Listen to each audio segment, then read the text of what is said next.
మహారాష్ట్ర జార్ఖండ్ ఎన్నికల ఫలితాలపై ప్రత్యేక చర్చా కార్యక్రమానికి స్వాగతం.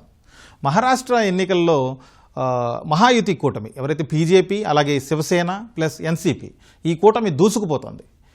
ఎగ్జిట్ పోల్స్ అంచనాలను మించి కూడా ఫలితాలు వస్తున్నట్టు కనిపిస్తుంది. ఇప్పటికే 200కు పైగా స్థానాల్లో బీజేపీ ఆధ్వర్యంలోని మహాయుతి కూటమి ఆధిక్యం కనబరుస్తుంది. అలాగే జార్ఖండ్లో ఎగ్జిట్ పోల్స్ కంటే కొంచెం తేడా వచ్చే ఫలితాలు అక్కడ బీజేపీకి వస్తుందని ఎక్కువ మంది చెప్పారు. కాకపోతే ఇప్పటికే అధికారంలో ఉన్నటువంటి జార్ఖండ్ ముక్తి మోర్చా కాంగ్రెస్ నేతృత్వంలోని కూటమి ఆధిక్యం కనబరుస్తుంది. మన ఎన్నికల ఫలితాలపై చర్చించేందుకు ముగ్గురు గెస్టులు అందుబాటులో ఉన్నారు. వాళ్ళని పరిచయం చేసుకున్న తర్వాత చర్చలోకి వెళ్దాం. డాక్టర్ అంది సత్యం గారు రాజకీయ విశ్లేషకులు, అలాగే డాక్టర్ దుగ్గరాజ శ్రీనివాసరావు గారు సీనియర్ పాత్రికేయులు, అలాగే దామోదర్ ప్రసాద్ గారు జాతీయ రాజకీయాలపై నిపుణులు. సత్యం గారు, చూస్తున్నారు కదా 2 రాష్ట్రాల ఎన్నికల ఫలితాలు మహారాష్ట్ర జార్ఖండ్ ఎలా ఉంది? ఇప్పటిదాకా వచ్చినటువంటి ట్రెండ్స్ చూస్తుంటే ఏమనిపిస్తుంది మీకు? మహారాష్ట్రలో అంచనాల మించి ఎగ్జిట్ పోల్స్ని మించి సీట్లు వస్తూ ఉన్నాయి మహాయుతి కూటమికి. ఇలా రావటానికి మనం ఇప్పుడు ఫ్యాక్టర్స్ కొన్ని చెప్పొచ్చు. ఎందుకంటే గతంలో హిందుత్వ ఓటుకు బాల్ ఠాకరే నాయకుడు, రాను దానికి బీజేపీ బాల్ ఠాకరే రెండు అంటే శివసేన బీజేపీ మధ్య డివైడ్ అయినాయి 19 ఎన్నికల్లో. ఇద్దరు ఒకే కూటమిలో ఉన్నప్పటికీ కూడా ఇద్దరికి ఫాలోయింగ్ ఉంది. ఇప్పుడు వచ్చేసరికి శివసేన 3 వర్గాలుగా విడిపోయింది. ఒకటి షిండే వర్గంగా విడిపోయింది, ఒకటి ఉద్ధవ్ ఠాకరే వర్గంగా విడిపోయింది, మరొకటి రాజ్ ఠాకరే కూడా వేరే పోటీ చేశాడు. దీంతో సహజంగానే హిందుత్వ ఓటు మొత్తం కూడా ఈ శివసేన ఓటింగ్ 3 గ్రూపుల ఓటింగ్ కూడా బీజేపీకి షిఫ్ట్ అయ్యేటువంటి అవకాశం ఉంది, బీజేపీకి షిఫ్ట్ అవుతుంది కూడా. కాబట్టి వాళ్ళ అది మెయిన్ ఫ్యాక్టర్గా పనిచేసేటువంటి అవకాశం ఉంది. రెండోది శరద్ పవార్ ఒక పవర్ఫుల్ మ్యాన్ ఇండివిజువల్గా మహారాష్ట్ర రాజకీయాల్లో. అటువంటిది అజిత్ పవార్ గెలిపోవటంతో ఆ విధంగా కూడా ఇవాళ యూపీఏ కూటమి యొక్క ఓట్లు ఫాలో అయ్యేటువంటి అవకాశం ఉంది. తర్వాత మూడోది ఇవాళ ఉన్నటువంటి దాంట్లో సెక్యులర్ ఓట్స్ అనుకున్నటువంటి వాళ్ళ తరఫున ఇంకా 3-4 చిన్న ఫ్రంట్లు పోటీ చేసినాయి. ప్రకాష్ అంబేద్కర్ ఆధ్వర్యంలో ఒకటి, తర్వాత ఇవాళ రాజ్ ఠాకరే ఒకటి, అది కూడా యూపీఏకు నష్టం చేసేటువంటిది. తర్వాత ఇంకా ఇతర గ్రూపులు కూడా చిన్న గ్రూపులు ఉన్నాయి. తర్వాత దరిదాపు ఒక 15-20 సీట్లలో ఎంఐఎం కూడా ఓట్లు గెలిచే విధంగా ఎంఐఎంఐ పోటీ చేసింది. ఎంఐఎం దేశవ్యాప్తంగా ఎక్కడైనా బీజేపీకి ఎక్కడ మేలు జరుగుతుందంటే ఆ విధంగా వాళ్ళు పోటీ చేసి సెక్యులర్ ఓట్స్ను గెలుస్తున్నారు. 4-5 ఫ్యాక్టర్లు ఇవాళ ఎన్డీఏ కూటమికి ఉత్సాహాన్ని ఇచ్చినాయి. మరొకటి అంటే ప్రభుత్వం అధికారంలో ఉన్నటువంటి పార్టీలో ముఖ్యంగా షిండే ఒక 3-4 మంత్స్ బ్యాక్ మహిళలకు మేలు చేసేటువంటి ప్రోగ్రాం ఒకటి తీసుకొచ్చాడు. దాంట్లో మహిళలు బాగా ఇన్ఫ్లుయెన్స్ చేశారు. ఎగ్జిట్ పోల్స్ కూడా చెప్పారు సీట్లే కావు, మహిళలు బీజేపీ ఫ్రంట్ వైపు మొగ్గుతున్నారని కూడా చూపెట్టారు. కాబట్టి ఈ 5-6 ఫ్యాక్టర్స్ ఇవాళ సహజంగానే ఎన్డీఏ కూటమికి ఇంకా ఒక వేవ్ క్రియేట్ చేయడానికి ఉపయోగపడింది. వీళ్ళ ఓట్లన్నీ కూడా ఈ విధంగా చీలికలు పేలికలయ్యేటువంటి అవకాశం మనకు అవపడింది. తర్వాత ఇవాళ మహారాష్ట్ర ఎన్నికల్లో గెలిస్తే ఇది ఖచ్చితంగా జాతీయ రాజకీయాల మీద, రేపు జమిలీ ఎన్నికల మీద తీసుకునే నిర్ణయాల మీద, ఇటువంటి వాటి మీద కూడా ప్రభావం జరిగే అవకాశం. సత్యం గారు, అలాగే జార్ఖండ్ ఫలితాలను ఎలా విశ్లేషిస్తారు? జార్ఖండ్ ఇప్పటికి కూడా రూరల్ ఏరియా రాష్ట్రం, ఏదో 1-2 టౌన్స్ తప్ప మొత్తం రూరల్ ఏరియా. తర్వాత జేఎంఎం గిరిజన ప్రాంతాల మీద బలంగా ఉంది. గతంలో అయితే అసలు గిరిజనులు 80% ఓటింగ్ జేఎంఎంకి వేసేవాళ్ళు. దరిదాపు 30 సీట్లలో గిరిజన ఏరియాల 30 సీట్లలో 27-28 కూడా జేఎంకి వచ్చాయి. ఓకే శ్రీనివాసరావు గారు, ఇప్పుడు జార్ఖండ్లో చూస్తే గతంలో ముఖ్యమంత్రిగా ఉన్నటువంటి హేమంత్ సోరెన్ అరెస్ట్ చేశారు, మధ్యలో చంపై సోరెన్ని సీఎంగా పెట్టారు. మళ్ళీ ఆయన జైలు నుంచి విడుదలైన తర్వాత హేమంత్ సోరెన్ మళ్ళీ సీఎం అయ్యారు. అక్కడ చాలా ఇబ్బందులు ఏర్పడ్డాయి. జాతీయ స్థాయిలో ఉన్నటువంటి దర్యాప్తు సంస్థలు ఆ రాష్ట్రం మీద ప్రత్యేకంగా జార్ఖండ్ ముక్తి మోర్చా అధినేత అలాగే ముఖ్యమంత్రి అయినటువంటి హేమంత్ సోరెన్ మీద టార్గెట్ చేశాయి. వాళ్ళకి ఇబ్బందులు ఏర్పడ్డాయి, కష్టం గెలవడం అని అనిపించింది. అలాగే ఎగ్జిట్ పోల్స్ అంచనాలు కూడా అదే విషయాన్ని చెప్పాయి. ఏ అంశాలు ప్రభావితం చేశాయి? ఎందుకు అంచనాలు తప్పి మళ్ళీ అధికారంలో ఉన్నటువంటి జార్ఖండ్ ముక్తి మోర్చానే ముగ్గు కనిపిస్తుంది అంటారు అక్కడ? నమస్కారం అండి అందరికీ. అయితే మీరు అడిగినట్టుగా జార్ఖండ్లో ఉన్నటువంటి ఇదైతే ఏదో ఉందో రీసౌండ్ వస్తుందండి. నా మాట నాకే వినిపిస్తుంది సార్. ఒకసారి శ్రీనివాసరావు గారు కంటిన్యూ చేయండి. సో ఓకే, జార్ఖండ్లో ఉన్నటువంటి ఫలితాలని చాలా ఎర్లీ ట్రెండ్గా చూడాలండి. దీన్ని ఇప్పటి వరకు నేను చూస్తున్నటువంటి వరకు చూస్తే అది కేవలం నెక్ టు నెక్గానే ఉన్నట్టుగా అనిపిస్తోందండి. 40-38 కానీ 39-36 కానీ ఇలా మారుతోంది. కానీ పూర్తిగా మహారాష్ట్రలో కనిపించినంతగా ఒకవైపు వన్ సైడెడ్గా వెళ్తున్నట్టుగా అనిపించట్లేదండి. ఇక రెండోది, అక్కడ కన్సాలిడేషన్ ఆఫ్ ట్రైబల్ ఓట్ అండి. సో ఆ ట్రైబల్స్కి అంటే బీజేపీ ట్రైబల్ వ్యతిరేక పార్టీ మీ హక్కులు తీసేసుకుంటుంది అనేటువంటి ప్రచారం బాగా సాగింది. అది కాంగ్రెస్ చేసింది కావచ్చు, జార్ఖండ్ ముక్తి మోర్చా చేసినటువంటిది కావచ్చు. కానీ అది మొత్తం మీద ట్రైబల్ ఓటుని అంటే గిరిజనుల్ని బాగా ప్రభావితం చేసే ఉంటుంది అనుకోవాలి. ఎందుకంటే ఎవరూ కూడా తమ హక్కుల్ని తాము వదులుకోవడానికి ఇష్టపడరండి. ఉన్నటువంటి హక్కులు పోతాయి అనేటువంటి అభిప్రాయం కలిగించగలిగితే వారు వెంటనే కూడా తమ ఓటుని ఎవరైతే తమ హక్కులు రక్షిస్తారో వారికి వేయటానికి మాత్రమే చేస్తారు. బహుశా అది జరిగి ఉండవచ్చు. అయినా సరే అంత వన్ సైడెడ్గా మాత్రం వెళ్ళలేదు. కాబట్టి ట్రెండ్ ఎలా ఉంది అనేటువంటి చూస్తే శ్రీనివాసరావు గారు, అయితే ఇప్పుడు చూస్తే ప్రస్తుతం ఉన్నటువంటి ఆధిక్యాలు చూస్తే జార్ఖండ్ ముక్తి మోర్చా ఆధ్వర్యంలోని కూటమికి 51 సీట్లలో ఆధిక్యం ఉంది. అలాగే బీజేపీ కూటమికి 26 సీట్లలో మాత్రమే ఆధిక్యం ఉంది జార్ఖండ్లో. ఇది అయితే అంటే మీరు చెప్పే ఫిగర్ 51 చేరుంటే మాత్రం ఇక ఆ గెలుపును ఆపడం కష్టమండి. 1-2 రౌండ్సే అయి ఉంటాయి ఇప్పటికీ. అయినా సరే అంత తేడా కనుక అంటే ఇప్పుడు మీరు చెప్పేదాని ప్రకారం 50% ఆధిక్యంలో ఉందండి. 26-51 అంటే. సో అలాంటప్పుడు ఇక జేఎంఎం కాంగ్రెస్ సంకీర్ణం దాదాపుగా అధికారంలోకి వచ్చినట్టే అంగీకరించాల్సి వస్తుందండి. ఓకే. సో కాబట్టి అన్ని రకాలైనటువంటి కన్సాలిడేషన్ అంటే ట్రైబల్ ఓటు కన్సాలిడేషన్ జరిగింది. కులగణన వాగ్దానం కూడా ప్రభావం చూపించుంటుంది. కాబట్టి మనం చూసినటువంటి ఎగ్జిట్ పోల్స్ అన్నీ కూడా ఈసారికి మాత్రం జార్ఖండ్లో ఫలించలేదు.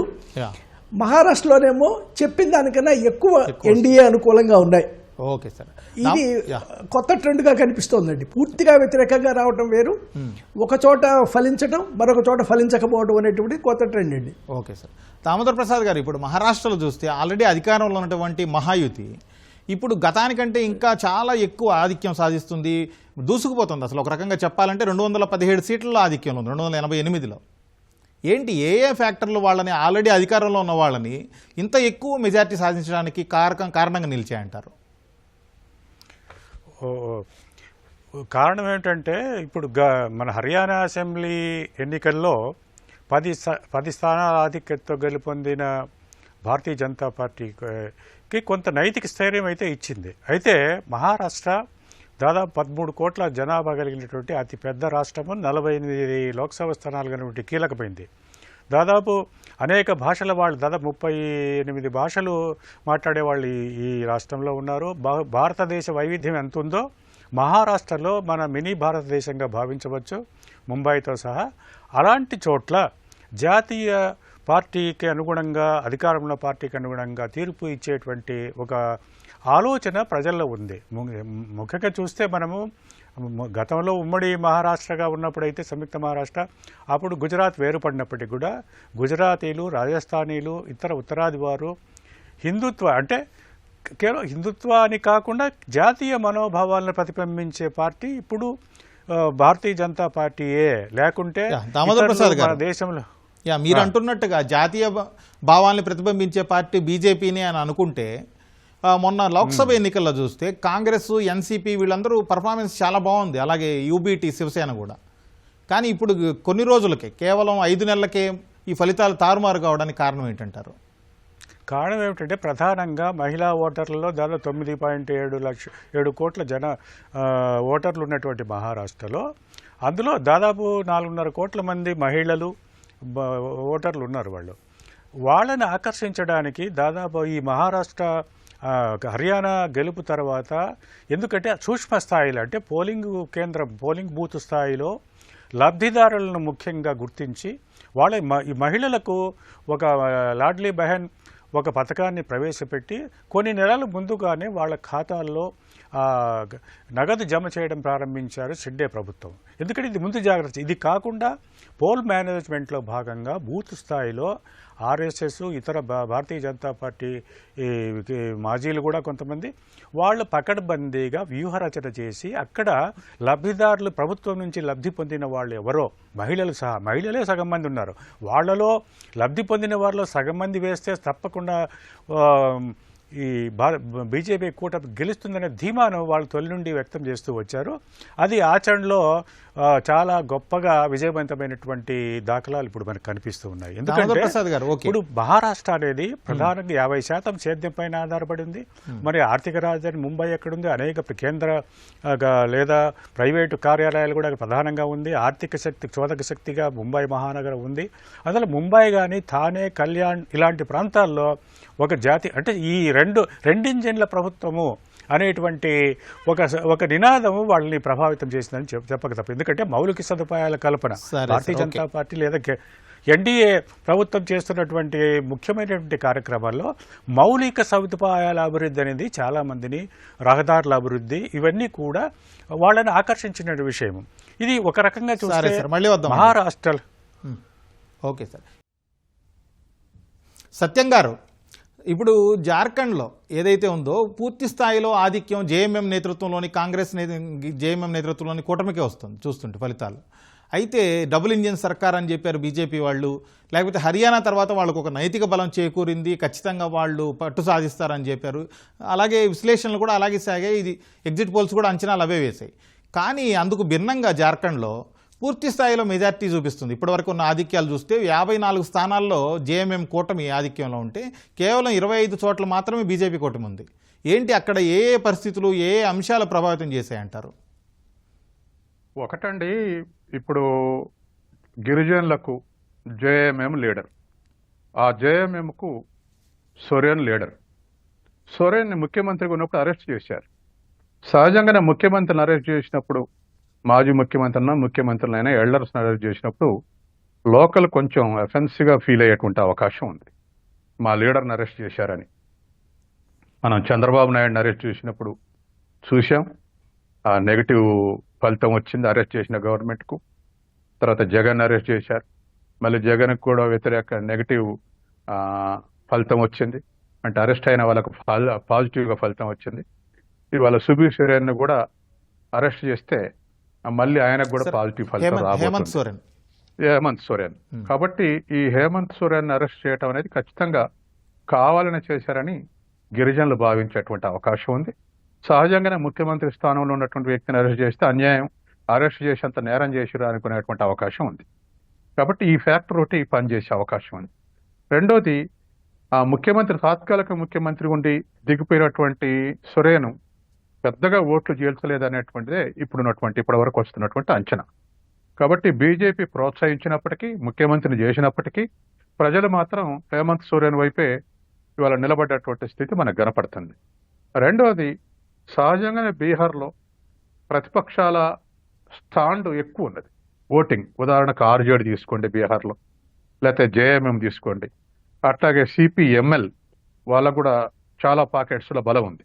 ఇక్కడ కూడా 4 సీట్లకు పోటీ చేసింది ఇతర వామపక్షాలు. కాబట్టి ఒక బేస్, రూరల్ బేస్ అనేది బీహార్లో ఉంది. ఆ రూరల్ బేస్లో ఇవాళ గిరిజన్స్ కూడా కలిసి ఉండటంతో అర్బన్ ఏరియా తక్కువ ఉంది. ఎక్కడైనా అర్బన్ ఏరియా ఎక్కువ ఉంటే బీజేపీకి ఫేవర్గా మనం చూస్తూ ఉన్నాం. ఎక్కడ రిచ్ క్లాస్ ఎక్కువ ఉన్నా, ఎవో మిడిల్ క్లాస్ ఎక్కువ ఉన్నా, అర్బన్ ఏరియా ఉన్నా బీజేపీ ఫేవర్గా తొందరగా అట్రాక్ట్ అవుతున్నారు. వేవ్ క్రియేట్ చేయడానికి కూడా ఇవాళ మహారాష్ట్ర ఒక ఎగ్జాంపుల్. ఇవాళ జార్ఖండ్తో పోలిస్తే మహారాష్ట్రలో ఎక్కువ అర్బన్ పాపులేషన్ ఉంది. కాబట్టి రూరల్ పాపులేషన్ అటువంటి జార్ఖండ్లో ఈ ఫ్యాక్టర్స్ అన్ని పనిచేశాయి. కాబట్టి బీజేపీ చేసిన ఒక ప్రచారం నమ్మలేదు. ఏది బంగ్లాదేశ్ నుంచి ముస్లింలు వయా అస్సాం, బెంగాల్ ద్వారా, లేదా బెంగాల్, అస్సాంలో ఉన్నటువంటి ముస్లింలు కూడా ఎంక్రోచ్ అవుతున్నారు జార్ఖండ్లోకి. ఈ ఎంక్రోచ్మెంట్ రేపు రానున్న కాలంలో మీ అస్తిత్వం ప్రశ్న అనేటువంటి పరిస్థితుల్లో కొంత వర్క్ చేసినట్టే. లేకపోతే నియరెస్ట్ రైవల్గా ఇవాళ బీజేపీ ఫ్రంట్ ఉంది ఎన్డీఏ. అబ్సల్యూట్గా ఇప్పుడేం లేదు ఇంకా. కాబట్టి నియరెస్టే ఉన్నది. కాబట్టి అది కూడా కొంత వర్క్ చేసి ఇవాళ 52-48% ఆ లీడింగ్ అవుపడుతుంది. ఫైనల్ రిజల్ట్స్ వచ్చే వరకల్లా మరి 55-45 లేకపోతే 60-40 అనేది ఫైనల్ రౌండ్స్ దగ్గర తేరదు. కానీ ఏదేమైనా ఇవాళ ఉన్నటువంటి పరిస్థితుల్లో ఒకటి రూరల్ ఎకానమీ కావటం, గిరిజన్స్ ప్రాధాన్యత ఎక్కువ ఉంటాం, గిరిజనకు ఏకముఖంగా లీడ్ చేసే క్యాపబిలిటీస్ జయమేముకుంటాం, ముఖ్యమంత్రి ఉన్నటువంటి వ్యక్తిని అరెస్ట్ చేయటం, తర్వాత లెఫ్ట్ సెక్యులర్ కూడా కొంత బేస్ ఉండటం, ఇవన్నీ కూడా ఇవాళ ఈ మేరకు నిలబట్టడానికి, బీజేపీని తట్టుకొని నిలబట్టడానికి కారణాలు అయి ఉన్నాయి. తర్వాత అక్కడక్కడ రూర్కెలా కానీ ఇంకా ఇతర ప్రాంతాల్లో కార్మిక వర్గం కూడా ఉంది. అది కూడా ఈ అన్ని ఇప్పుడు అనుకుంటున్నటువంటి శక్తుల వెనకాలనే ఉంది. కార్మిక వర్గం లెఫ్ట్ కానీ సెక్యులర్ కానీ ఇటువంటి వర్గాల వెనకనే ఉంది. కాబట్టి ఇవన్నీ కూడా డిఫరెంట్ ఫ్యాక్టర్స్ సస్టైన్ చేశాయి. ఈరోజు ఎరోజన్ కాకుండా సస్టైన్ చేశాయి. సస్టైన్ చేయబట్టే నెక్ టు నెక్ ఫైట్లో ఇవాళ నిలబడగలిగారు. Okay sir. శ్రీనివాసరావు గారు, ఇప్పుడు మహారాష్ట్ర చూస్తే ప్రతిపక్షంలో ఉన్నటువంటి ఎవరైతే మహా వికాస్ అఘాడీ ఉందో ఎంవీఏ, వీళ్ళు లోక్సభ ఎన్నికల్లో పర్ఫార్మెన్స్ చాలా బాగుంది. అదే ఫ్లో కొనసాగితే ఖచ్చితంగా ఈసారి విజయం సాధిస్తామని వాళ్ళు నమ్మారు, చాలా వరకు ప్రయత్నాలు చేశారు. మిత్రపక్షాలకు ఇంతకుముందు కొన్ని రాష్ట్రాల్లో సీట్లు తక్కువ ఇస్తున్నారు అనే ఒక ప్రచారాన్ని ఖండించేలాగా కాంగ్రెస్ ఇక్కడ అందరితోటి సమన్వయం చేసుకుని ముందుకెళ్ళింది, అంతా బాగుంది అని వాళ్ళు అనుకున్నారు. కానీ ఏమైంది, ఎక్కడ విఫలమైంది ఎంవీఏ అంటారు? అంటే ఒకవేళ ఓవర్ కాన్ఫిడెన్స్, ఆలస్యంగా మేల్కోవటం అనేటువంటి కారణమేమోనండి. అంటే మూడు పార్టీలు కూడా సర్దుబాట్లు చాలా త్వరగా చేసుకొని ఉంటే బాగుండేది. చాలా చివరి క్షణం వరకు కూడా వాళ్ళకి పెద్దగా సీట్ల ఒప్పందం మీద కుదరలేదండి. దాదాపు ఒక 30-40 సీట్లలో పోటీ, ఆ పార్టీల మధ్య పోటీ నెలకొని ఎవరు ఏమిటి అనేటువంటి చేయలేకపోయారు. అదేవిధంగా వాళ్ళు చేసే వాగ్దానాలు కూడా చాలా ఆలస్యంగా, రైతులకు చేసినటువంటి వాగ్దానం కూడా 1 నెల రోజులు, అంటే అప్పటికే ఓటర్ల మనసులో ఒక అభిప్రాయం ఏర్పడి ఈసారి ఈ పార్టీని గెలిపిద్దామనే భావనకు వచ్చిన తర్వాత వాళ్ళు రైతులకి వాగ్దానం మార్చినట్టున్నారు. కానీ అప్పటికే ఈ మహాయుతి అనేటువంటిది మహిళల ఓట్లను గెలుచుకోగలిగిందండి. ఆ లడ్లీ ఓటు మధ్యప్రదేశ్లో గెలుచుకున్నటువంటి స్కీములు ఇక్కడ చేయటం వల్ల మహిళలకి ఉచితంగా డబ్బులు ఇవ్వటం, వాళ్ళ ప్రత్యక్షంగా అకౌంట్లో వేయటం అనేటువంటి అది ప్రారంభించడం వల్ల అప్పటికే మహిళల మనసులో ఈసారి మళ్ళీ బీజేపీని గెలిపిద్దాం లేదా మహాయుతిని గెలిపిద్దామనే అభిప్రాయం ఏర్పడిపోయింది. సో కాబట్టి ఆలస్యంగా స్పందించి, ఆలస్యంగా నిర్ణయాలు తీసుకొని, ఆలస్యంగా వాగ్దానాలు చేయటం వల్ల వెనకబడిపోయారండి. పైగా రెండవది మహావికాస్ అఘడీలో ఉన్నటువంటి ముఖ్యమంత్రి ఎవరు అనేటువంటి పోరాటం కూడా అండి. ముఖ్యమంత్రి అనేటువంటిది ఎవరు, ఎన్సీపీనా కాంగ్రెసా లేదా శివసేన ఉద్ధవ్ ఠాక్రేనా, ఈ విషయం మీద వాళ్ళకి విభేదాలు బాగా ఉన్నాయి. ఆ విభేదాలు ఎప్పటికీ కూడా పరిష్కారం చేసుకోలేకపోయారండి. ఒక్కొక్కళ్ళు ఒక్కొక్క రకమైనటువంటి మాటలు మాట్లాడి చివరికి ఇది సరైనటువంటి కూటమి కాదు, ఏకాభిప్రాయం ఉన్నటువంటి కూటమి కాదు, ఐక్యత ఉన్నటువంటి కూటమి కాదు అనేటువంటి ప్రచారం బీజేపీ సులభంగా చేయటానికి అవకాశం కల్పించారు వాళ్ళే.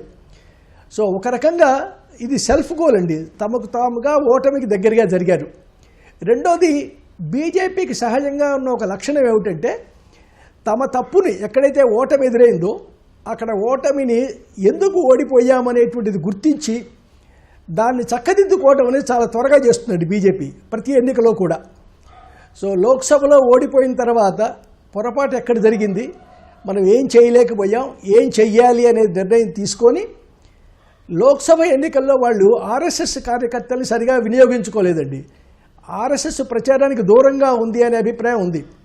సో ఈసారి అలా కాకుండా మహారాష్ట్ర గెలిచి తీరాలి. ఎందుకంటే మహారాష్ట్ర అనేది ఆర్ఎస్ఎస్ హెడ్ క్వార్టర్స్ కలిగినటువంటి రాష్ట్రం. ఆర్ఎస్ఎస్ 100 ఏళ్ళు జరుపుకోబోతోంది ఈ సంవత్సరం. కాబట్టి ఈ రాష్ట్రాన్ని ఈ సమయంలో మనం కోల్పోతే మన మీద వ్యతిరేకత వస్తుంది దేశవ్యాప్తంగా. కాబట్టి ఇది తప్పనిసరిగా గెలిచి తీరాలి అనేటువంటి బోధన అన్ని వర్గాల్లోకి, అంటే హిందుత్వ అభిమానులందరిలోకి నెట్టగలిగారండి, బలంగా తీసుకెళ్ళగలిగారు. సో కాబట్టి ఆ ప్రచార శైలిలో ఎన్డీఏ బాగా ముందు ఉంది, మహాయుతి బాగా ముందు ఉంది, ఐక్యంగా చేయగలిగింది, విభేదాలను చూపించలేదు. కాబట్టి దీనివల్ల సరే మహిళలను ఆకట్టుకోగలిగారు, హిందువులను ఏకం చేయగలిగారండి. హిందువులను ఏకం చేయటంలో కూడా ముస్లిం అనుకూలమైనటువంటి నినాదాలు లేదా ప్రసంగాలు ఇవన్నీ కూడా చేసి కాంగ్రెస్ హిందువులందరినీ కూడా అటువైపు నెట్టింది. మీరు చూస్తే విదర్భాలో దాదాపుగా ఎక్కడైతే బీజేపీ కాంగ్రెస్ ఎదురెదురుగా పోటీ చేశాయో అక్కడ అన్ని చోట్ల కూడా బీజేపీ గెలుస్తోంది, కాంగ్రెస్ ఓడిపోతోంది. సో ముస్లిం అనుకూల పార్టీ కాంగ్రెస్ అనేటువంటి అభిప్రాయం సరే ప్రజల్లోకి వెళ్ళింది, బీజేపీ తీసుకెళ్ళగలిగింది. దానివల్ల వాళ్ళ ఎన్నిక సులభం అవుతోందండి. దామోదర్ ప్రసాద్ గారు, ఇప్పుడు మహారాష్ట్రలో మహాయుతి కూటమి అయితే దూసుకుపోతుంది విజయం వైపు. కానీ వాళ్ళలో కూడా కొన్ని లుకలుకలు కనిపించే ఎలక్షన్ టైంలో, అలాగే యోగి ఆదిత్యనాథ్ ఉత్తరప్రదేశ్ సీఎం అయితే ఎలక్షన్ ప్రచారానికి వచ్చినప్పుడు చేసిన కామెంట్స్ కూడా వివాదాస్పదమయ్యాయి. అలాగే ఉప ముఖ్యమంత్రులుగా ఉన్నటువంటి ఎన్సీపీ అజిత్ పవార్ కావచ్చు, ఇటువైపు నుంచి దేవేంద్ర ఫడ్నవీస్ కావచ్చు, వీళ్ళిద్దరి మధ్య కూడా విభేదాలు పడుచూపాయి, ఒకరికొకరు కొంచెం కామెంట్స్ చేసుకున్న పరిస్థితి, ఇవన్నీ కూడా కొంత కూటమిలో ఇబ్బందికర పరిస్థితులను తెచ్చిపెట్టాయనే వాతావరణం కనిపించింది. వీటన్నింటినీ ఎలా అధిగమించగలిగింది బీజేపీ కూటమి? ప్రధానంగా ఇప్పుడు వాళ్లకు గత 6 నెలలుగా విజయమే లక్ష్యంగా వాళ్ళు చేస్తున్నటువంటి పథకాలు కానీ, ఇస్తున్న హామీలు కానీ, కొన్ని పథకాలు ఎన్నికలకు ముందే అమలు చేయడం వల్ల కానీ ఓటర్లలో సగభాగం ఉన్నట్టు మహిళల్ని బాగా ప్రభావితం చేశారు. అదేవిధంగా యువతకు, ఇతర వర్గాలకు కూడా అనేక వాగ్దానాలు చేశారు. ఇది కాకుండా మహారాష్ట్ర అనేది దాదాపు 50% పట్టణీకరణ, నగరీకరణ ఎక్కువగా 50% మంది ఉన్నటువంటి ప్రాంతం. అక్కడ సేద్యపు రంగంలో తీవ్రమైన సంక్షోభం నెలకొని రైతులు గిట్టుబాటు ధర లేక సోయాబీను, పత్తి, అదేవిధంగా ఉల్లి రైతులు అనేక కష్టనష్టాలకు గురై ఆత్మహత్యలు కూడా గణనీయంగా ఉన్నటువంటి ఒక దుస్థితి అక్కడ రెండు కొనసాగుతున్నటువంటి పరిస్థితి. పట్టణాల్లో ఉన్నటువంటి వాళ్ళు, నగరాల్లో ఉన్నటువంటి వాళ్ళు ఏమిటంటే వాళ్ళు భారతీయ జనతా పార్టీ అమలు చేస్తున్నటువంటి ఈ మౌలిక సదుపాయాల కల్పన, ఇవి ప్రధానంగా వాళ్ళని ఆకర్షించి ఈ 50% ఉన్నటువంటి జనాభాలో పట్టణాల్లో, నగరాల్లో ఉన్నటువంటి వాళ్ళు అంటే 2 ఇంజన్ల సర్కార్ అనేటువంటి వాగ్దానాన్ని, అంటే కేంద్రం నిధులు ఇస్తేనే మహారాష్ట్ర బాగా వేగంగా అభివృద్ధి చెందుతున్నటువంటి వాళ్ళు అని ప్రధానమంత్రితో సహా, కేంద్ర హోంమంత్రి అమిత్ షా సహా భారతీయ జనతా పార్టీ ఉదరగొట్టడం వల్ల అది కొంతవరకు ఏ రాష్ట్రం అభివృద్ధి చెందాలన్నా రాష్ట్రం యొక్క వనరులు పరిమితంగా ఉంటాయి. కాబట్టి కేంద్ర సహాయ సహకారం లేకుండా ముంబై వంటి మహానగరం కావచ్చు, ఔరంగాబాద్ కావచ్చు, నాగపూర్ కావచ్చు, అనేక నగరాలు బాగా అభివృద్ధి, అమరావతి కావచ్చు, ఇలా అనేక నగరాలు అభివృద్ధి చెందుతున్నటువంటి క్రమంలో అనేక మౌలిక సదుపాయాల కల్పన పథకాలు ఇంకా కొనసాగుతూ, కొన్ని ఆరంభంలో, కొన్ని మధ్యలో ఉన్నటువంటి పరిస్థితుల్లో వీళ్ళు, ఎందుకంటే ఇంకో పక్క ఎంవీఏ యొక్క బలహీనతలు కూడా ఇక్కడ కనిపిస్తున్నాయి. ఎందుకు వాళ్ళు ఆఖరు వరకు ఈయన ఠాక్రే ఎవరికి అందుబాటులో ఉన్నటువంటి విమర్శలు ఒకవైపున, ఆయన కొడుకు పట్టం కట్టాలనేటువంటి ఆలోచన ఇంకోవైపున, ఇవి ఆ విషయమై మరి ఎన్సీపీ పవార్ వర్గానికి వాళ్లకు జరుగుతున్నటువంటి వాగ్వాదాలు కానీ, విభేదాలు కానీ, బహిరంగ విమర్శలు కానీ, వీటిని ప్రజలు అంత పవార్ అంటే గౌరవం ఉన్నప్పటికీ కూడా స్వీకరించలేకపోయినారు. అంటే భారతీయ జనతా పార్టీ నాయకత్వంలో ఈ కూటమి ఈసారి ఎక్కువ స్థానాలకు పోటీ చేస్తుంది కాబట్టి వచ్చే ముఖ్యమంత్రి భారతీయ జనతా పార్టీ వాళ్ళు వస్తారు, ఆయనే ఉంటాడనేటువంటి మాట ఎన్నికల ముందు నుంచి చెప్తున్నప్పటికీ కూడా ఈ రాజ్ ఠాక్రే వర్గం కూడా భారతీయ జనతా పార్టీ సమర్థించింది. శివసేన మరి ఠాక్రే ఒక సోదరుడు, వరుసకు సోదరుడయ్యేటువంటి ఆయన. కాబట్టి ఇవన్నీ కూడా ఒక హిందుత్వ అని కాకుండా జాతీయవాదం అని అనుకుంటే కొంచెం బెటర్గా ఉంటుందేమో. వాళ్ళు మరి మహారాష్ట్ర సర్వతోముఖాభివృద్ధికి, నగరాల అభివృద్ధికి, మౌలిక సదుపాయాలు ముందుకు సాగాలంటే ఈ కూటమిని గెలిపిస్తేనే మహారాష్ట్ర అభివృద్ధి పథంలో ముందడుగేస్తున్నటువంటి నమ్మి ప్రజలు, ముఖ్యంగా మహిళలు ఈ తీర్పు ఇచ్చినట్లుగా కనిపిస్తున్నది. ఓకే సత్యం గారు, ఇప్పుడు మహారాష్ట్రలో ఇప్పటివరకు అయితే ఏకనాథ్ షిండే ముఖ్యమంత్రిగా ఉన్నారు. కానీ ఇప్పుడు ఫలితాలు చూస్తుంటే బీజేపీ మెజారిటీ పూర్తిస్థాయి సొంతంగా మెజారిటీ కాకపోయినా మెజారిటీకి దగ్గరగా అవసరమైన సీట్లు సొంతంగానే సాధిస్తున్న పరిస్థితి కనిపిస్తుంది. ఇలాంటి పరిస్థితుల్లో మళ్ళీ ఏకనాథ్ షిండేకి ముఖ్యమంత్రి పదవి ఇస్తారా, లేదా బీజేపీ నుంచే ముఖ్యమంత్రి ఉండే అవకాశం ఉందంటారా? ఇప్పుడు షిండే మహాయుత కూటమి నుంచి వదిలిపెట్టిపోయినా బీజేపీకి, అజిత్ పవార్కి వచ్చేటువంటి నష్టం ఏం లేదు. అట్లనే వదులుకుంటారు అనుకోను. కానీ ఎలక్షన్స్ ముందు షిండేనే ముఖ్యమంత్రి అని ప్రకటించారు. కాబట్టి 1 సంవత్సరం షిండేకి ఇచ్చి మిగతా 4 సంవత్సరాలు బీజేపీ అయినా తీసుకోవచ్చు, లేదా బీజేపీ ముందు తీసుకొని మీకు షిండేకి ఆఖరి సంవత్సరం ఇస్తాం అని చెప్పేసి కన్విన్స్ చేయొచ్చు, లేదా మంత్రి పదవులు ఎక్కువ ఇస్తాం కాబట్టి ఉప ముఖ్యమంత్రిని తీసుకోవచ్చు. 3-4 ఆల్టర్నేటివ్స్ ఉన్నాయి. ఈ ఆల్టర్నేటివ్స్లో ఏట్లైనా అమలు చేసేటువంటి అవకాశం ఉంది. ఇప్పుడు బీజేపీ బలం ముందు షిండే ముఖ్యమంత్రి ఉన్నా చేసేది ఏం లేదు. బీజేపీ చెప్పినట్టు వినాల్సిందే, స్వతంత్ర నిర్ణయాలు తీసుకోలేరు. కాబట్టి సాధ్యమైనంత వరకు బీజేపీ మొదట ముఖ్యమంత్రి తీసుకొని షిండేని కన్విన్స్ చేసే అవకాశం ఉంటుంది అనుకుంటున్నా. లేదా షిండేకి ముఖ్యమంత్రి అయితే 1 year ఇచ్చి మిగతా 4 years తను తీసుకునే అవకాశం ఉంది అనుకుంటున్నా. ఏదేమైనా ఇవాళ బీజేపీ సింగిల్ మెజారిటీ స్థితికి వచ్చినప్పుడు మిగతా చోట్ల అన్నిట్లో కూడా ప్రాంతీయ పార్టీలను తోసిపడేసింది అవకాశం వచ్చినప్పుడు. తర్వాత పొత్తు పెట్టుకున్నటువంటి పార్టీలు కూడా కనుమరుగైనాయి. అస్సాంలో ఏజీపీ కానీ, ఉత్తరప్రదేశ్లో బీఎస్పీ కానీ, గోవాలో గోమంతక్ పార్టీ కానీ, ఇవన్నీ ప్రాంతీయ పార్టీలు డిజపియర్ అయ్యాయి. దానికి కారణం ఏంటంటే బీజేపీ నెట్వర్క్ ముందు తట్టుకోలేకపోవటమే. అందుకని ఇప్పుడు కూడా సింగిల్ లార్జెస్ట్ పార్టీగా మెజారిటీ వస్తే బహుశా ఫడ్నవీస్ని ఆఖరి సంవత్సరం అవకాశం ఇస్తామని చెప్పేసి బీజేపీ ముందుకు వచ్చే అవకాశం ఉంది. ఫడ్నవీస్ కూడా డిఫెక్ట్ చేసి ఇంకా ఆల్టర్నేటివ్ లేదు. అవతల ప్రతిపక్షాలు షిండే కూడా అవతల ఆల్టర్నేటివ్ ఏం లేదు. ఎందుకంటే అవతల ప్రతిపక్షాలు వచ్చే ఓట్లు కూడా అన్ని 70-80 సీట్లు అవుపడుతున్నాయి. కాబట్టి ఖచ్చితంగా బీజేపీ గెయిన్ అయ్యేటువంటి అవకాశం ఉంది. అది అది ఏ రూపమైనా అది మంత్రి పదవులు ఇచ్చైనా లేకపోతే ఇతర అవకాశాల దృష్టి అయినా ఆ విధమైనటువంటి పరిస్థితి నెలకొనే అవకాశం ఉంది. బీజేపీ అవకాశాన్ని వదులుకోదు. ఆ పరిస్థితి వాళ్ళ వచ్చే సీట్ల ద్వారా మనకు నిరూపితం అవుతుంది. ఏ రాష్ట్రంలో అటువంటి ఆపర్చునిటీని వదులుకోలేదు బీజేపీ. శ్రీనివాసరావు గారు, ఇప్పుడు సత్యం గారు చెప్పినట్టు ఒకవేళ తొలితో 1 సంవత్సరం మాత్రమే షిండేకి ముఖ్యమంత్రి పదవి ఇచ్చి తర్వాత 4 ఏళ్ళు మేము తీసుకుంటామని కానీ, అయితే తొలితో మేమే తీసుకుంటాం, పూర్తి స్థాయి మెజార్టీ మాకుంది కాబట్టి మేమే తీసుకుంటామని ప్రతిపాదించినప్పుడు ఒకవేళ ఏక్నాథ్ షిండే పరిస్థితి ఏంటి? ఆయన డిప్యూటీ సీఎంగా ఉండడానికి ఒప్పుకుంటాడా, లేకపోతే ఏం చేసే అవకాశం ఉందంటారు? ఒకటి ఏంటంటే బీజేపీకి సొంతగా ప్రభుత్వం ఏర్పాటు చేసేంత శక్తి రాదండి. అది పోటీ చేసినే 150 సీట్లు కదా. అవును, సొంతంగా దాంట్లో 90 సీట్లు గెలుచుకోగలిగితే గెలుస్తుంది. సింగిల్ లార్జెస్ట్ పార్టీగా ఉన్నప్పుడు మిత్రపక్షాలతో చాలా తక్కువ అవసరం ఉన్నప్పుడు పోయినసారి కరెక్ట్. అది ఇప్పుడు ఎవరో ఒకరి మద్దతుతోనే ప్రభుత్వం ఏర్పాటు చేయగలదండి. సో ఎన్సీపీదా లేక శివసేన షిండేదా ఎవరో ఒకరిది కావాలి మద్దతు. సో మద్దతు ఎలాగో తీసుకొని ఇప్పుడు ఇదే పద్ధతిలో కంటిన్యూ చేసి, అంటే ఎలాగూ షిండే తన మాట కాదని చేసేది ఏమీ లేదు అక్కడ. ముఖ్యమంత్రిగా ఉన్నప్పటికీ కూడా నిర్ణయాధికారం అంతా కూడా బీజేపీ చేతిలోనే ఉంది. కాబట్టి ఈ ఏర్పాటుని ముందు కొనసాగించి, అంటే ఫలితాల తర్వాత షిండేనే మళ్ళీ కొనసాగించి ఈలోగా పార్టీ విస్తృతపరచుకోవడం, బలపరచుకోవడం చేస్తారండి. సో బీజేపీకి కావాల్సిందల్లా కూడా లోక్సభలో వచ్చిన ఫలితాలను రివర్స్ చేయటం. వాళ్ళ దృష్టి ఎప్పుడూ కూడా లోక్సభలో అత్యధిక మెజారిటీ మీదే ఉంటుందండి. ఈ రాష్ట్రాల విషయం తర్వాత వస్తుంది.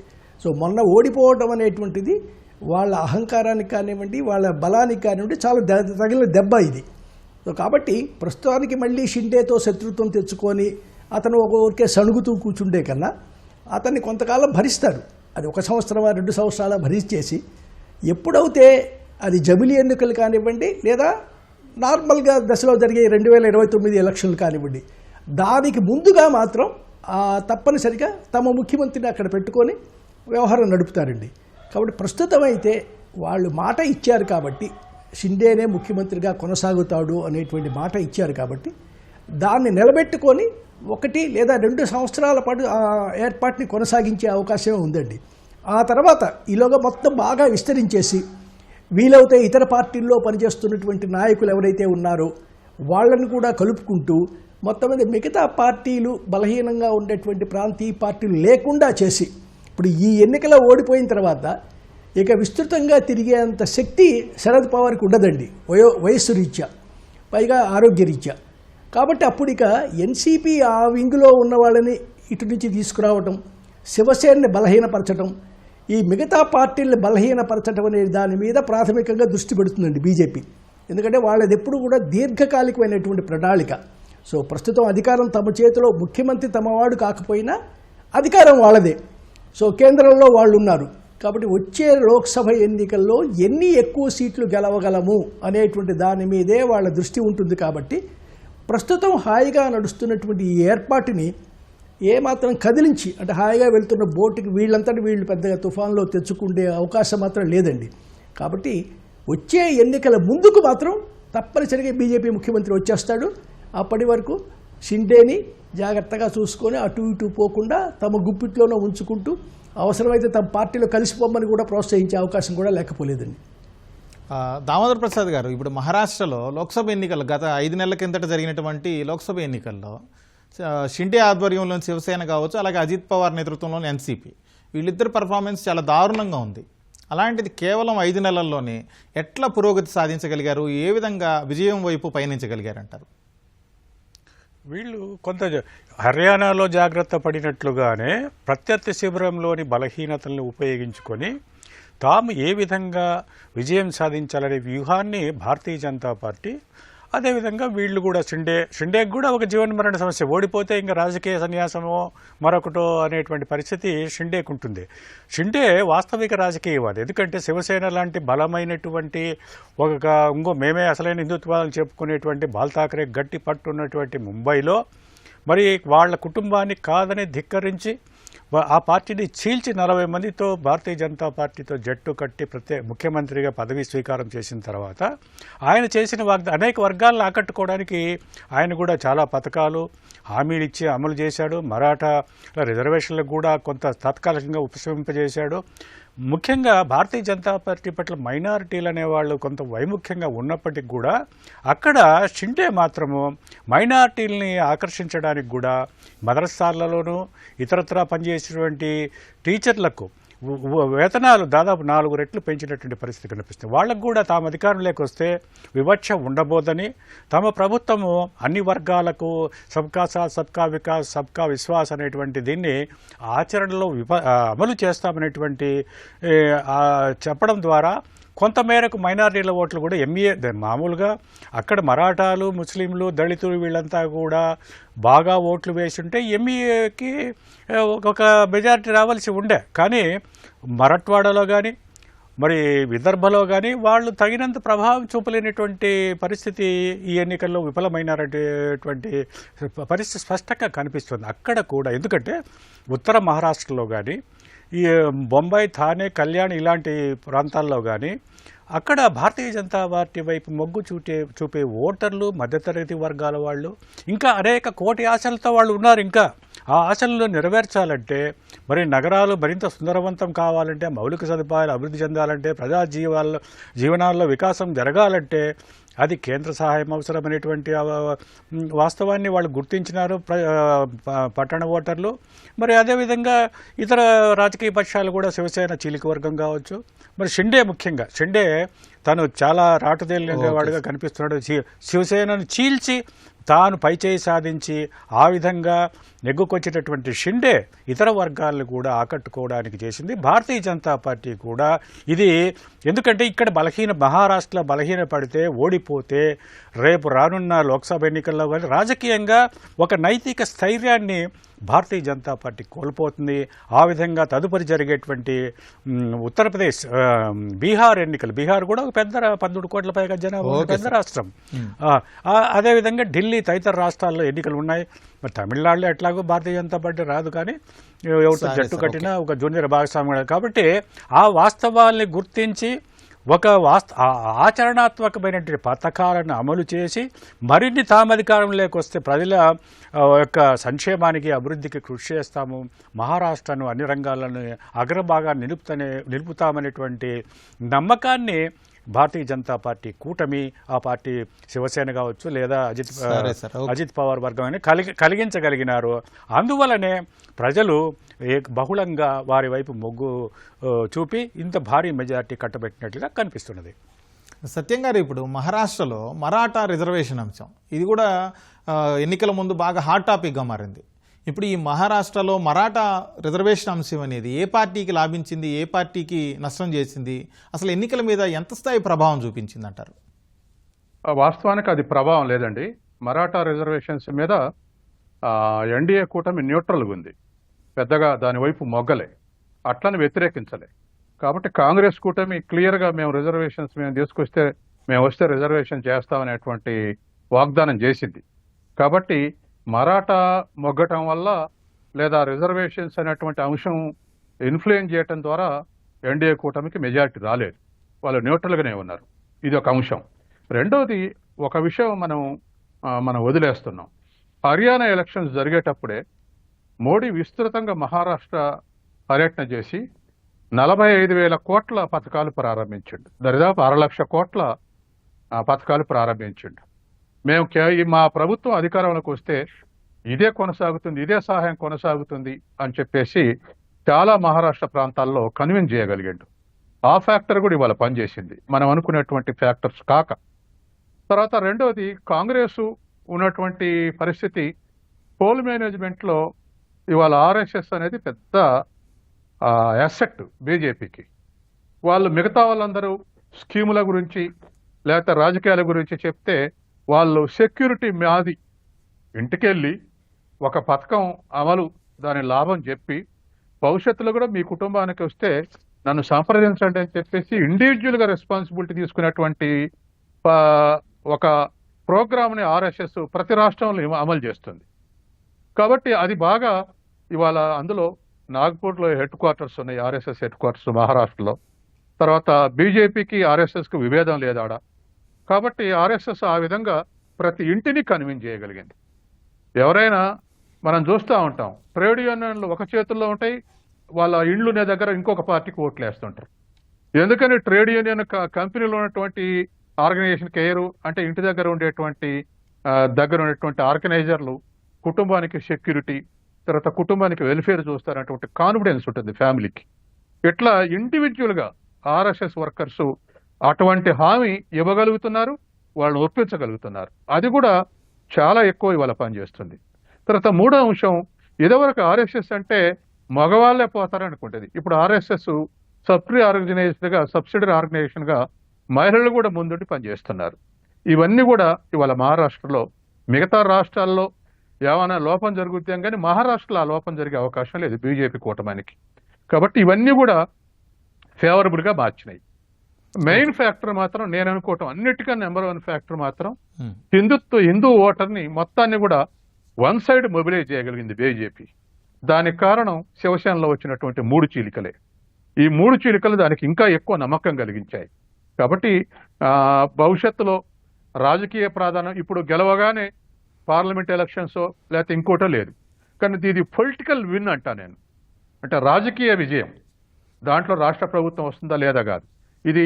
ఈ రాజకీయ విజయం దేశవ్యాప్తంగా వాళ్ళకు కాన్ఫిడెన్స్ లెవెల్స్ పెంచుతుంది, ఇతర రాష్ట్రాల్లో కూడా వాళ్ళ శ్రేణులు ఆత్మస్థైర్యాన్ని పెంచుతుంది, ఒక అఫెన్సివ్ ట్రాక్ తీసుకొస్తుంది ఈ విజయం. కాబట్టి ఖచ్చితంగా బీజేపీ ఈ విజయం అనేది ఒక కీలకమైనటువంటి పాత్ర. ఇక ముఖ్యమంత్రి విషయానికి వచ్చినప్పుడు మన శ్రీనివాసరావు గారు చెప్పినట్టే వాళ్ళదే అధికారం కాబట్టి ఏ ముఖ్యమంత్రి ఉన్నా పెద్ద వాళ్ళకు ఫరక్ పడదు. అది కీలకమైన పాత్ర వహించాల్సి వచ్చినప్పుడు ఎప్పుడైనా వాళ్ళు ముఖ్యమంత్రి ఉండగలరు. కాబట్టి మాట నిలబెట్టుకోవడానికి మొదటి సంవత్సరం మాత్రం షిండేకి అవకాశం ఇచ్చిందనేది నాకున్నటువంటి ఒపీనియన్. Okay sir. శ్రీనివాసరావు గారు, ఇప్పుడు జార్ఖండ్ విషయానికి వస్తే మొదటి నుంచి ట్రెండ్స్ చూస్తే ఫలితాలు లెక్కింపు మొదలైనప్పటి నుంచి కూడా ఇప్పటి వరకు కూడా స్థిరంగా కొనసాగుతుంది. జేఎంఎం నేతృత్వంలోని కూటమికి ఆధిక్యం ఉంది, స్పష్టమైన ఆధిక్యం ఉంది. 53 స్థానాల్లో జేఎంఎం కూటమి ఆధిక్యతలో ఉంది. అలాగే బీజేపీ కేవలం ఒక 20+27 వరకు మొగ్గు అటువైపు కనిపిస్తుంది. కొంచెం 1-2 సార్లు 1-2 నెంబర్లు అటు ఇటు అయినప్పటికీ కూడా స్థిరంగా అదే ఉంది. చివరి వరకు ఫలితాలు ఇదే వచ్చే అవకాశం ఉందంటారా? అంటే ఇంత మెజారిటీ ఉన్నప్పుడు ప్రారంభంలో కనుక ఉంటే మార్పు అంతగా ఉండదండి. అంటే మామూలుగా ఓట్స్ కన్సాలిడేషన్ జరిగింది అనేటువంటిది అర్థమవుతోంది. సో 57 ప్రస్తుతం ఉండి 21 ఉంటే అది మహా తగ్గితే ఒక 4-5 తగ్గుతాయేమో కానీ 53 ఉన్నటువంటి ట్రెండ్కి దాదాపుగా రెట్టింపు కదా, 27, 54. సో దాదాపు 50% గ్యాప్ ఉంది. కాబట్టి ఆ 50% తగ్గించడం అనేది చాలా కష్టమైన విషయం అండి. మహా అయితే కొంచెం తగ్గించగలుగుతారు, 35 కలా. కానీ సంఖ్యాపరంగా చూసినప్పుడు దాదాపుగా ఇండియా కూటమిదే విజయం అనేటువంటిది మనం అంగీకరించాల్సిందే అక్కడ మాత్రం. సో ఎందుకు వచ్చింది ఇండియా కూటమి, అక్కడ మాత్రం ఎందుకు గెలిచింది, మహారాష్ట్రలో ఎందుకు ఓడిపోయింది అనేది మళ్ళీ మనం చిత్రంగా మనం వేరేగా చర్చించాల్సిన విషయమే.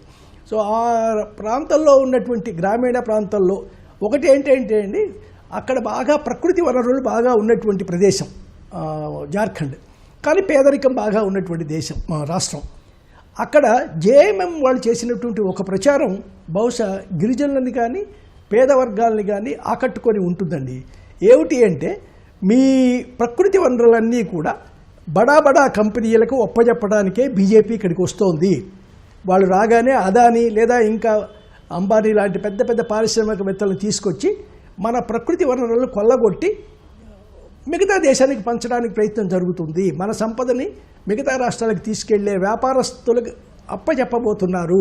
ఇది బీజేపీ ఎత్తుగడ అనే ప్రచారం కాంగ్రెస్ చేసింది, జేఎంఎం కూడా బాగా చేసిందండి. సో ఎవరూ కూడా తమ సంపదని ఇంకొకరికి వదిలేయడానికి ఇష్టపడరు. సో తమ రాష్ట్రానికి నష్టాలు జరగటాన్ని ఎవరూ అంగీకరించరు. కాబట్టి ఈ ప్రచారాన్ని బాగా కింది వరకు తీసుకెళ్లడంలో గనక జేఎంఎం బాగా విజయం సాధించిందని ఇప్పుడు అర్థమవుతోందండి. సో మీరు రక్షించుకోవాలి, మనం రక్షించుకోవాలి అనేటువంటిది, మన వనరులను మనం రక్షించుకోవాలి, మన గిరిజన హక్కులు మనం రక్షించుకోవాలి.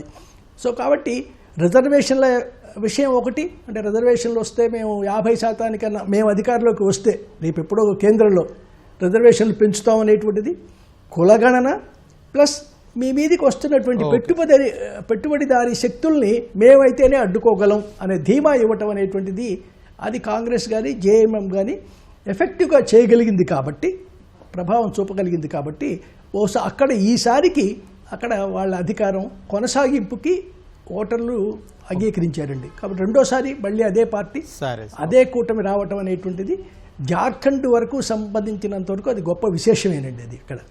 అలాగే శ్రీనివాసరావు గారు, ఇప్పుడు ముఖ్యమంత్రిని హేమంత్ సోరెన్ని అరెస్ట్ చేశారు, చంపయ్య సోరెన్ని, ఆ తర్వాత ఈయన జైలు నుంచి బయటకు వచ్చాక మళ్ళీ ముఖ్యమంత్రి పదవి స్వీకరించగానే అప్పటి వరకు తాత్కాలిక ముఖ్యమంత్రిగా ఉన్నటువంటి చంపయ్య సోరెన్ని సపరేట్గా వాళ్ళు లాక్కున్నారు బీజేపీ వాళ్ళు.